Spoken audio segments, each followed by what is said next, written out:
আমি আলোচনা কৰি আছিলোঁ সমান্তৰ প্ৰগতিৰ বিষয়ে। সমান্তৰ প্ৰগতিতে এই কুৱেশ্যনটোত কৈছে কি চেক্স ৱেডাৰ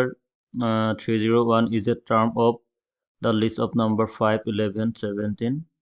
23 ক'লে কি 301 সংখ্যাটো 5, 11, 17, 23 এইটো এপিডি এটা দি দিলে আমাক কি দিলে 5 আছে 11 আছে 17 আছে 23 আছে। তো ইয়াত আমাক কি আছে লিখি লওঁ আৰু এই 301টো এটা টাৰ্ম হয়নে নহয় সুধিছে। এতিয়া কি লিখি দিম আমাক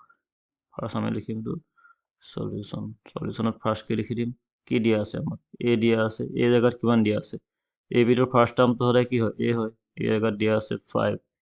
ডি কিমান দিয়া আছে এই দুটাৰ মাজৰ গেপটো কি আছিলে ডি আছিলে ডি কিমান দিয়া আছে 5ৰ পৰা 11 বা 11 - 5 লিখি দিলে হ'ব 11 - 5 হ'বগে ডিৰ ভ্যালু পাই গ'লো 6 আৰু 301টো এটা টাৰ্ম হয়নে নহয় নহয়তো নাজানো সেইটো কাৰণে আমি তাক লিখি ললো কি ধৰো বা লেট ধৰো লিখিলেও হ'ব বা লেট লিখিব কি লিখিম an equal to 301 an ৰ ফৰ্মুলা কি আছিল an ৰ ফৰ্মুলা কি আছিল a plus n minus 1 d কিমান পাই গ'ল 301 এটা সলভ কৰি গ'লে হ'ব এৰ জায়গাত এৰ ভ্যালু জানো আমি এৰ ভ্যালু কিমান জানো 5 পুট কৰি দিলো প্লাস n ৰ ভ্যালু নাজানো n minus 1 ৰাখি থৈ দিয়া d ৰ ভ্যালু জানো d ৰ ভ্যালু কিমান জানো 6 এবাৰ এফালে থাকি গ'ল 301 নেক্সট ইফালে কি হৈ আছে n minus 1 টো এফালে ৰাখি থৈ দিয়া 301 আগৰ পৰা ৰৈ আছে ৰখি থাকক তো এফালে কিমান আছে প্লাস 5 আছে এফালে আহিলে কি হৈ যাব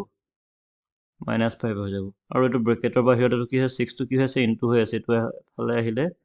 ডিভাইড হৈ যাব আৰু এফালে কি থাকি যাব n থাকি যাব আৰু 1 টো ক'ত যাবগৈ 1 টো এফালে প্লাস হৈ যাব আৰু এফালে আগৰ পৰা কি আছিলে 6 আছিলে 301 ৰ পৰা 5 মাইনাস কৰিছো কিমান থাকি গ'ল 296 তো এইটো কাট ক'ত যাবনে চাওঁ এতিয়া সৰি ইয়াক কাট ক'ত যাব জানো ডাইৰেক্ট ইয়াত কাট ক'ত নাযায় কি কাটি দিয়া 2ৰে কাটি দিয়া 2ৰে কাটি দিম 3বাৰ 2ৰে কাটি দিম 2 গুণ 2 ইয়াক কিমান যাব 4বাৰ যাব কিমান হ'বগে 8 হ'বগে 1 থাকি যাব 16 2 8 গুণ 16 2 8 গুণ কিমান হ'বগে 16 আৰু ইয়াক কি হৈ যাব 3 টো নাযায় ইয়াক ডিভাইড তেতিয়া এইটো কি এলচিএম ল'ব লাগিব এলচিএম কিমান আহিব 3 আহিব আৰু এলচিএম কিয় ল'বলৈ কাট ক'ত নগ'লে এলচিএম লৈলো আৰু এইকেইটা গম পালে এনৰ মান কি হ'ব নোৱাৰে ভগ্নাংশ হ'ব নোৱাৰে আৰু মাইনাছ হ'ব নোৱাৰে হ'লে তেতিয়াহ'লে এইটো উত্তৰটো আমি কেতিয়া পাই গ'লো যে 301 টো ইয়াৰ এটা টাৰ্ম নহয় কিন্তু আমি কৰি দেখাই দিম এতিয়া এইফালে 148 আৰু 1 ৰ একো নাই মানে কি আছিলে 1 আছিলে আৰু 1 আৰু 3 এলচিএম কিমান হ'ব 3 হ'ব আৰু 1 লগত কি ইনটু কৰিলে 3 পাম 1 * 3 সেই 3টোৱে ওপৰৰ মানটোক কৰি দিম আৰু এনেকৈ এলচিএম ল'বতো জানোৱে আমি এতিয়া আমাক কিমান এইটো 1 + 1/2 এইটো আমি কেনেকৈ কৰিম তলত 2 লিখি দিওঁ আৰু অকল সেইটো ইনটু কৰি দিলে হৈ গ'ল বা এইটো আমি আগত এক সমষ্টি 2 ভাগৰ 1 তেনেকৈ পাই আহিছিলোঁ এতিয়া এইটোত কি লিখি দিম যে 2 + 1 এইটো পূৰণ কৰি তলত প্লাছ কৰি দিলে হৈ গ'ল তেতিয়া এইটো তেনেকৈ কৰিম 3 আছিলে 3 লগত এফালে 1 ইনটু কৰি দিলে হৈ গ'ল কিমান 3 হৈ যাবগৈ পামগৈ কিমান এফালে 3 থাকিবগৈ এফালে 151 তেতিয়া এইটো কাট ক'ত যাবনে নাযায় গতিকে লিখি দিম কি therefore 301 AP2ৰ কোনো এটা পদ হ'ব নোৱাৰে কোনো এটা পদ হ'ব নোৱাৰে কোনো এটা পদ হ'ব নোৱাৰে ইংলিছত লিখিলে কি লিখিম আমি 301 is not a term of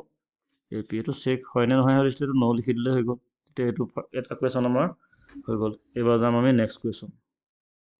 next কুৱেশ্যনত ক'লে কি এইটো টাইপ কুৱেশ্যন আগত আমি কৰিছিলোঁ তেনেদৰে আমি পিছলৈ যাওঁ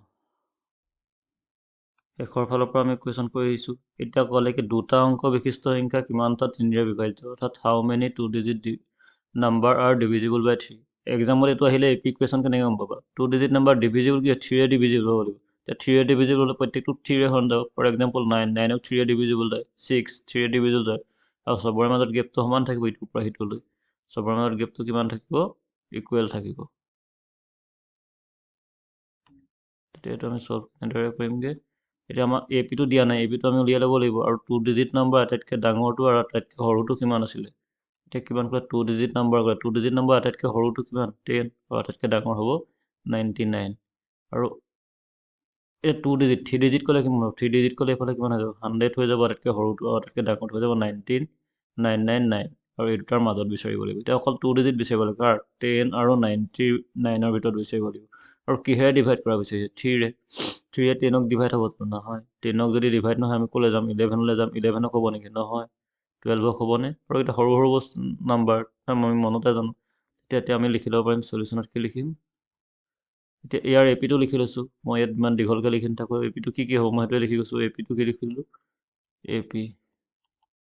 এপিটো কি আছিলে 3ৰে ডিভিজিবল হ'ব লাগিব আৰু কি দুটা ডিজিট থাকিব লাগিব আৰু দুটা ডিজিট থাকিব মানে মই ক'ব 10ৰ পিছৰ পৰা আৰম্ভ হ'ব আৰু 3ৰে ডিভাইড হোৱা কি আছে ফাৰ্ষ্ট 12 হ'ব 12ৰ পিছত কিমান যাব 3ৰে 15ক যাব বা তিনিখন নেওতাখন বা টেবুলখন গাই গ'লে হ'ল 3 টেবুলখন 12 হ'ল 15 হ'ল 15ৰ প্লাছ কিমান হ'বগৈ 18 হ'ব 18 তেনেদৰে গৈ থাকিব আৰু কিয় কাৰলৈকে যাব 99টো 3ৰে যাব ইয়াত ওলাই আছে 3ৰে 9কো যায় 3ৰে 9কো যায় কিমান হ'বগৈ কাক যাবগৈ এতিয়া 99ক যাবগৈ এইটো এটা এপি হৈ গ'ল এইটো যদি এপি হৈ গ'ল এতিয়া ইয়াত আমি কি পাই যাম ইয়াত আমি পাই যাম এ জেগাত কিমান হৈ যাব 12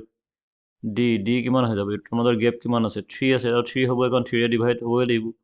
ডি পাই গ'লোঁ আৰু এটা কি দিয়া আছে এন দিয়া আছে এন কিমান দি দিছে 99 লাষ্ট টাৰ্ম এতিয়া এনৰ ফৰ্মুলা লগাই কৰি গ'লে হৈ গ'ল নাও বা এতিয়া যি লিখা এতিয়া লিখিব পাৰোঁ ফৰ্মুলা কি আছিলে a plus n minus 1 D equal to পাই গ'লোঁ আমি 99 এতিয়া ভেলু পুট কৰি যোৱা কাৰ জেগাত কিমান আছে ভেলু এৰ জেগাত কিমান আছে ভেলু এৰ জেগাত ভেলু আছে 12 প্লাছ এনৰ ভেলু নাজানো n মাইনাছ 1 ডিৰ ভেলু জানো আমি 3 পুট কৰি গ'লোঁ এইফালে 99 শ্বৰ্টকৈ কৰিছোঁ কেলকুলেশ্যনটো ভালকৈ চাবা এইফালে থাকি গ'ল n মাইনাছ 1 12 প্লাছ হৈ আছে ইফালে গ'লে কি হৈ যাব প্লাছ আছে ইফালে গ'লে হৈ যাব মাইনাছ 3টো এফালে ইনটু হৈ আছে ইফালে গ'লে হৈ যাব ডিভাইড বাকীখিনি মই এফালে কৰি দিছোঁ পাৰ্টখিনি এফালে কিমান থাকি যাব এনক ৰাখি দিম আৰু এইফালে কিমান থাকিলে তোমাৰ দৰকাৰ হ'লে n মাইনাছ 1 ৰাখি দিম মই 1টো এফালে লৈ আহিছোঁ ইফালে প্লাছ কৰি দিম আৰু তলত 3 থাকি গ'ল 99ৰ পৰা কিমান গ'ল 12 যাব 99ৰ পৰা যেতিয়া 12 যাব কিমান থাকিবগৈ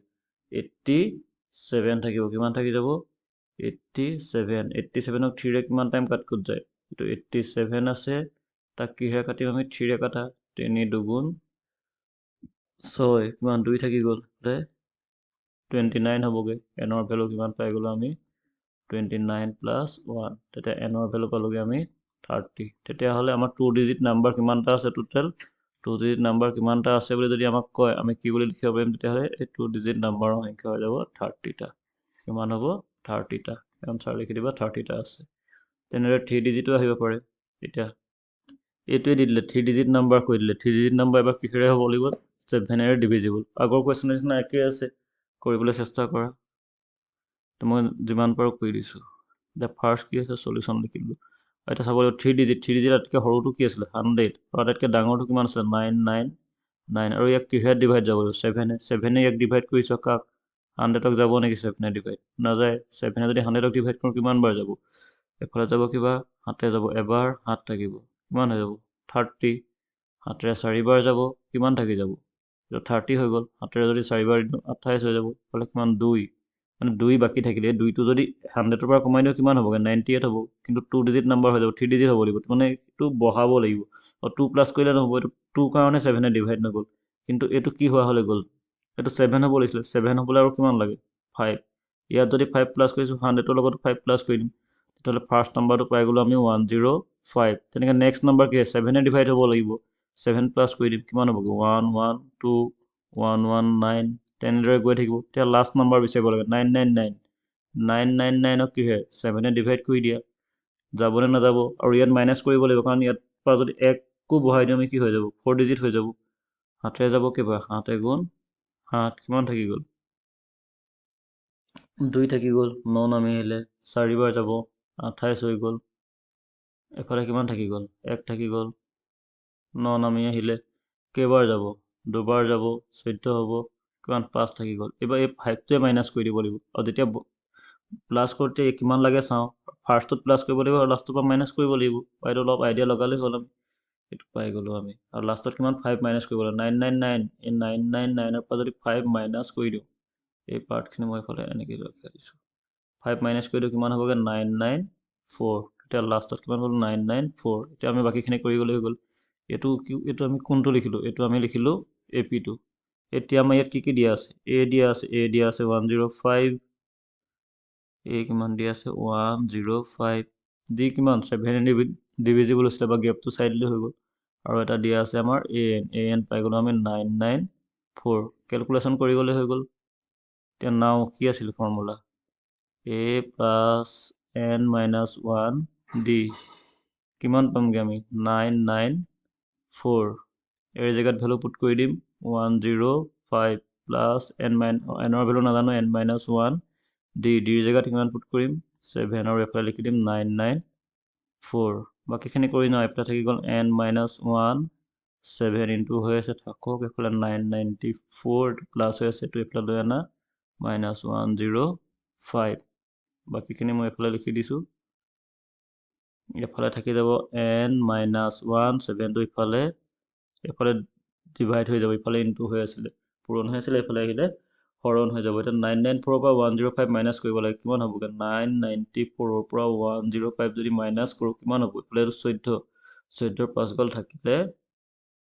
9 তাৰ পৰা এইফালে কিমান হৈ যাব 8 এইটো হৈ যাব 8 আৰু এইফালে 889 কিমান হ'বগৈ 889 7 কিমান টাইমছ কাট কৰি যাব 7 এইটো কিমান টাইমছ কাট কৰি যাব চাব লাগিব 7 কাটি দিয়া 7 এগুণ 7 কিমান থাকি গ'ল 7 এগুণ 7 এইফালে 1 থাকি গ'ল 18 হ'ল 7 দুগুণ 14 4 থাকি গ'ল কিমান যাব 7 বাৰ যাব মানে এইফালে n ইকুৱেল টু 127 প্লাছ 1 এনৰ ভেলু কিমান হ'ল 128 আৰু n মানে কি কাৰ মাজত থকা নম্বৰ 3 অংকযুক্ত সংখ্যা 7 বিভাজ্য কেইটা আছে তেতিয়াহ'লে কাৰ মাজত 100 পৰা 999ৰ মাজত 3ৰে বিভাজ্য কি 7ৰে বিভাজ্য হ'ব লাগিব আৰু ডিজিট কেইটা থাকিব লাগিব 3টা থাকিব লাগিব কেইটা পালোগে 128টা এইটো কুৱেশ্যন হৈ গ'ল তেতিয়া আমি আগবাঢ়িম নেক্সট কুৱেশ্যনৰ কাৰণে